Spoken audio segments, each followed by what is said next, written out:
Asskicking confirmed. That's the best way I could describe the gameplay today, and that's pretty much what I served up this game.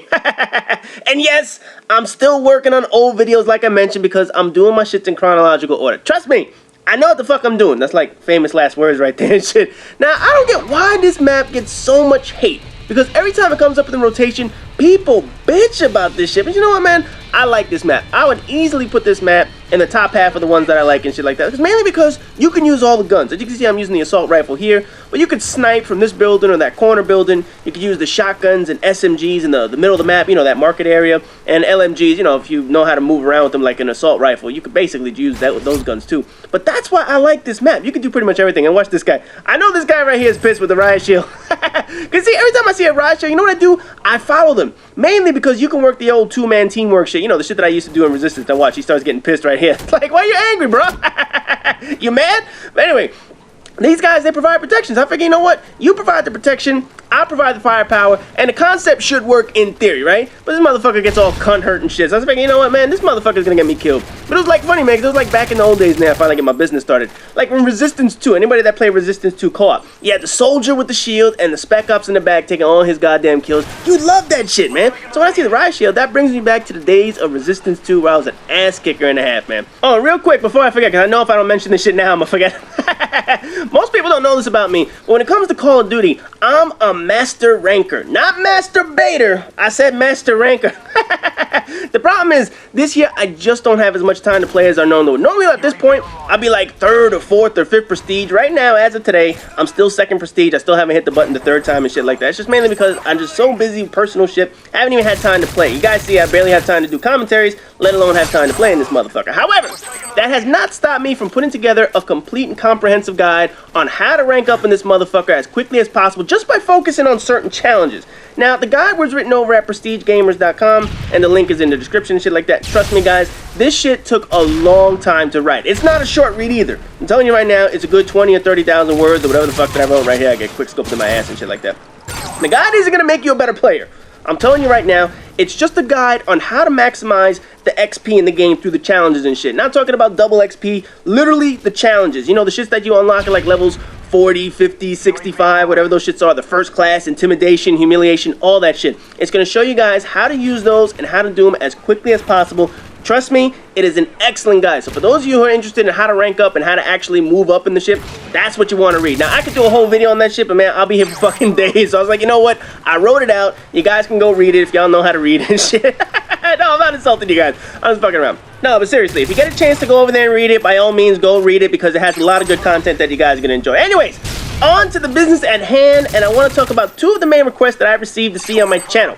First one is me commentating over my fail volumes, and the second one is a Moab gameplay. Shit, I wish I had a quarter for every time I've been asked for both. I almost have enough for $1.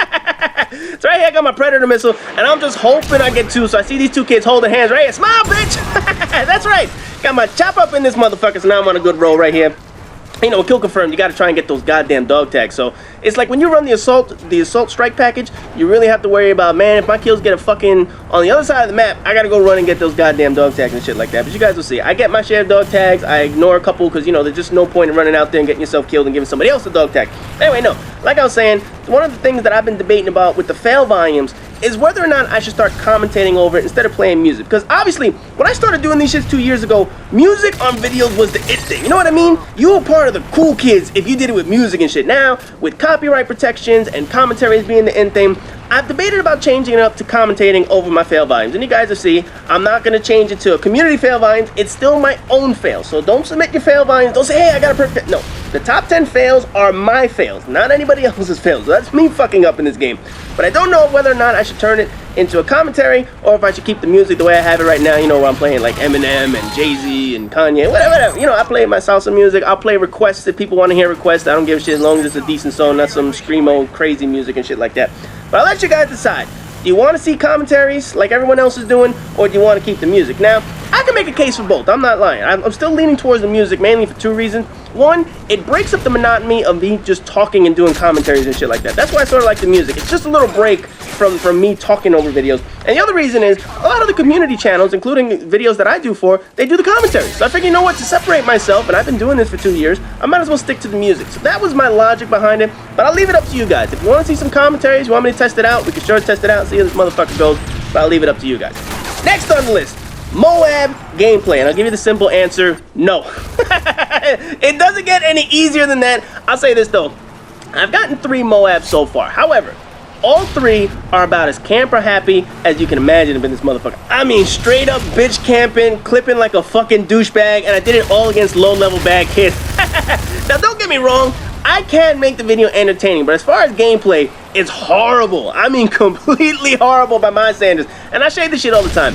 I am a run and gunner at heart, but I can also camp my motherfucking ass off if I have to. And to get a Moab, I camp. I ain't gonna lie about that shit. I camp like a motherfucker. So unless I get an entertaining Moab, which I probably won't get because I'm not even going for the motherfucker, I'll probably never post a Moab on my channel. Now, you know, I said this back in Modern Warfare 2, and I think it needs to be repeated. And how bad is that dude that you actually got knifed by me in this fucking game? But I said this shit back in the day. Since Infinity Ward included the goddamn Moab and included the goddamn tactical nuke, they forever changed how Call of Duty is played. Single-handedly, I might add. That is the one kill streak and the one perk in the game that single-handedly changed how this fucking game played. Everything else in the game since Call of Duty 4 has only been altered a little bit and shit like that. But the nuke ruins how people play. Not ruin the game, ruin how people approach the game. Now, when you look back to Call of Duty 4, did you give a fuck about a 25 kill streak? Did you? I mean, think about that. I mean, 25 kill streak for the most part was just bragging rights and shit like that. But it was no big deal. The main goal in Call of Duty 4 was to get 7 kills, and assholes like me would die, and then call in the chopper, because then it would continue the kill streak. But 25 was pointless. Then along comes Modern Warfare 2, jacked up the kill streak quotient, which is something I like, don't get me wrong. I mean, we all love the AC-130, we all love the chopper gun and the paintball and all that shit.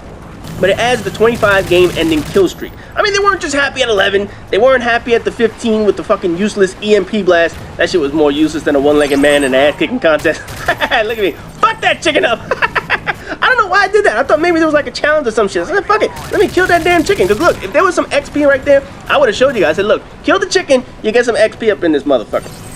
Anyway, like I was saying, 25 became the magic number and people had to go for it. And if you look at some of the approaches people took, there were people who could legitimately get a 25 kill streak. Don't get me wrong, they had no issues getting that shit. But the main way of doing it was usually get the Harrier, get your 11 kill streak, and then you get your nuke. Now in Ground War, basically once you hit the 7 kill streak, you were almost guaranteed a fucking nuke. I mean, towards the end of Modern Warfare 2's life cycle, basically you started seeing more cold-blooded players with stingers trying to take down air support and shit like that, which was smart. But once people saw the Harrier or Chopper Gunner or AC-130, people were like, oh man, this motherfucker's going for a goddamn nuke. So, you know, for some people, it was just a matter of getting 7 kills in a row, and above average players like me, I had to alter my gameplay every single time. I admit it, man. I camped my ass off for a good portion of my nukes, and I'm sure there are plenty of people out there, hopefully you guys will have the balls to admit it, who did the same fucking thing. Running gunners that said, you know what, I have to sit here and make sure I get my 7 kills, my 11 kills, and 25 kills, just so I can complete this fucking challenge. Then, you know, of course, people went all gangster and shit like that. They wanted to do 25 without a kill streak or anything. You know, the no kill streak nukes and shit like that. But you know how much camping was involved in those shits? Holy shit. People camped their fucking ass off, whether it was gun only, knife only. You never saw that shit in Call of Duty 4. But the worst of all, obviously, was the boosters sitting in corners, headshotting each other, and whatever the fuck. But that was more of an issue with tactical insertions instead of that. That was just a big, gigantic pain in the ass.